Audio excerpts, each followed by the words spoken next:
자, 우리 앞장 29장에서는 바벨론이 두로를 치느라고 희생한 대가로 애굽을 얻을 것과 또 이스라엘에는 메시아를 상징하는 한 뿔이 나오게 될 것에 대한 말씀이었습니다. 오늘 본문은 애굽과 애굽을 돕는 동맹국들이 당하게 될 그 결말에 대해서 말씀하고 계십니다. 자, 우리가 2절, 3절 다시 한번 읽어볼까요? 2절, 3절 시작. 인자야 너는 예언하여 이르라. 주 여호와께서 이와 같이 말씀하시되 너희는 통곡하며 이르기를 슬프다 이날이여 하라. 그날이 가깝도다. 여호와의 날이 가깝도다. 구름의 날일 것이요 여러 나라들의 때이리로다. 아멘. 자, 인자야 너는 예언하여 이르라, 이렇게 하나님 말씀하십니다. 자, 선지자의 사명은 하나님의 말씀을 있는 그대로 전하는 것이죠. 그래서 너는 예언하여 이르라 라고 에스겔에게 하나님께서 말씀을 하고 계십니다. 무엇을 전하라는 걸까요? 뭘 예언하라고 하시는 걸까요? 너희는 통곡하며 이르기를 슬프다 이날이여, 이렇게 그들이 말한다는 것입니다.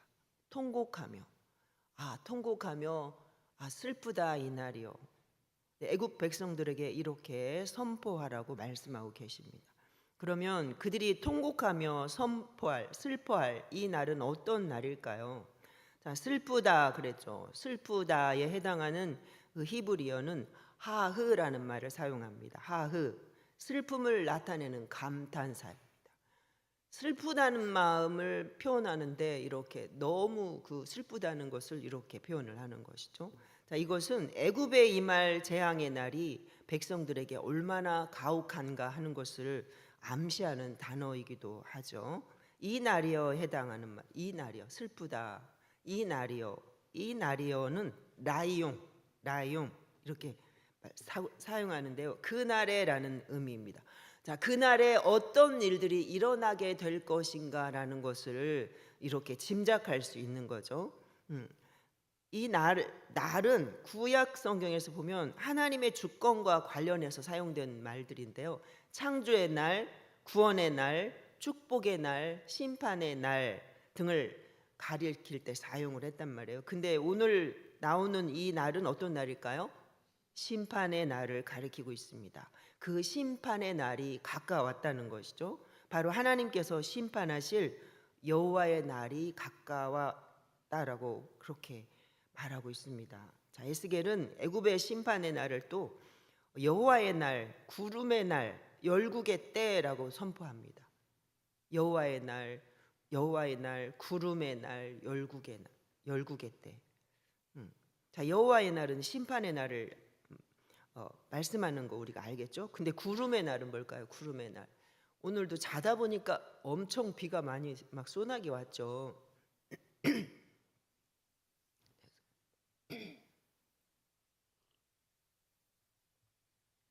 어두컴컴하고 이 두려움을 느끼게 된 그런 날이죠. 소망이 없는 그러한, 소망이라고는 조금도 보이지 않는 그러한 때, 그러한 날을 구름의 날 이렇게 표현합니다. 또 열국의 때는 심판의 시간을 말하는 거죠. 자, 그 날이 어떤 날인지를 이렇게 자세히, 같은 말인데 사실은 여호와의 날, 구름의 날, 열국의 때, 심판의 날 다 같은 말인데 이렇게 점층적으로 아주 자세하게 묘사를 했습니다. 하나님의 심판이 가까이 왔다는 것을 자세히 묘사하는 거죠. 자, 우리 4절, 5절도 같이 읽어볼까요? 시작.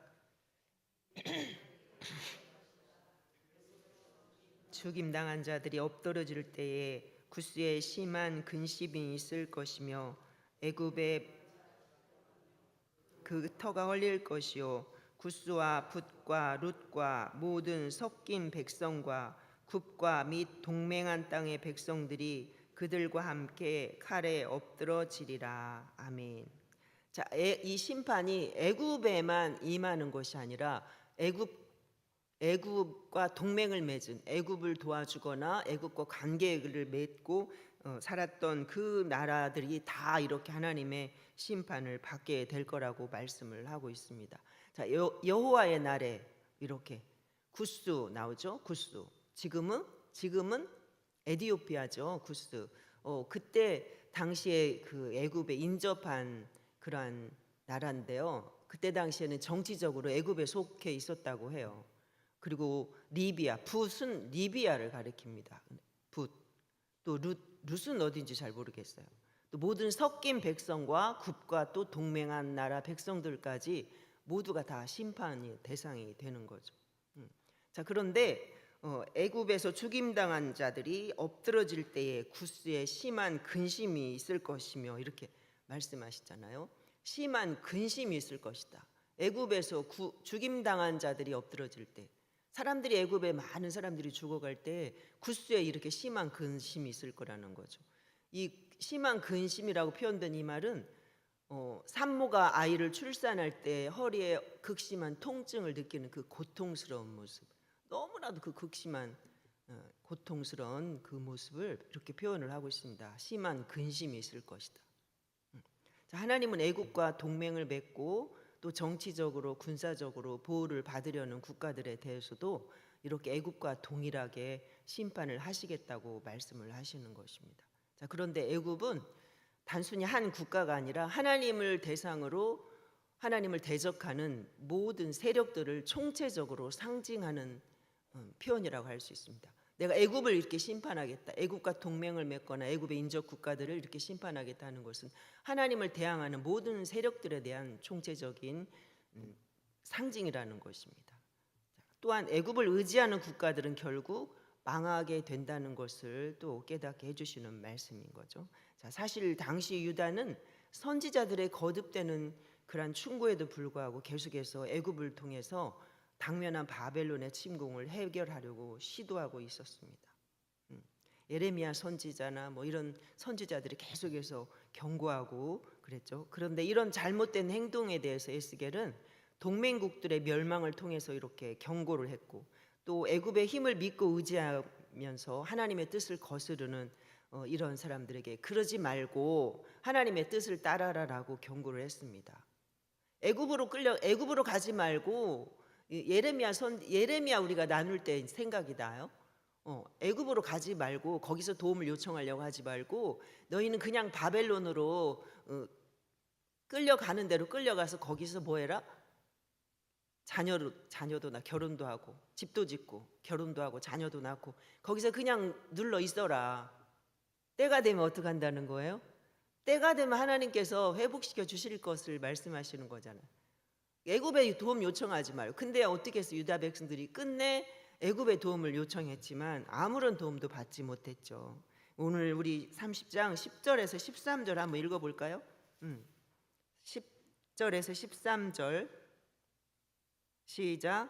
주 여호와께서 이같이 말씀하셨느니라. 내가 또 바벨론의 느부갓네살 왕의 손으로 애굽의 무리들을 끊으리니 그가 여러 나라 가운데에 강포한 자기 군대를 거느리고 와서 그 땅을 멸망시킬 때에 칼을 빼어 애굽을 쳐서 죽임당한 자로 땅에 가득하게 하리라.